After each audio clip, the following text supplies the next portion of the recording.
అధికారుల అక్రమాలను, ప్రభుత్వాధికారుల అక్రమాలను, నోటుకు ఓటు, ఇండిపెండెంట్ అభ్యర్థుల ఐక్యత. ఏం చెప్పండి సార్, వాళ్ళు అడుగుతున్నారు దానికి స్లోగన్స్ ఇవ్వండి.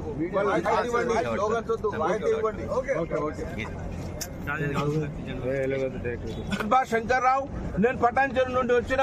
నేను మెదక్, నిజామాబాద్, కరీంనగర్, ఆదిలాబాద్ ఇండిపెండెంట్ అభ్యర్థిగా గ్రాడ్యుయేట్ ఎన్నికల్లో పోటీ చేస్తున్నా.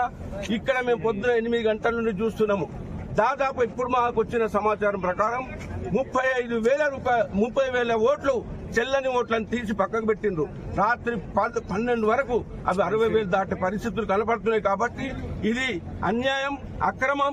కొత్తగా నమోదు చేసుకున్నటువంటి అభ్యర్థులకు, ఓటర్లకు ఎటువంటి అవగాహన కల్పించకుండా వాళ్ళు ఇట్లా ఓటు వేయాలని తెలియదు. కాబట్టి వెంటనే ఈ ఎన్నికలను రద్దు చేయాలి, రీ ఎలక్షన్స్ పెట్టాలని ఇండిపెండెంట్ అభ్యర్థులంగా మేము డిమాండ్ చేస్తున్నాం.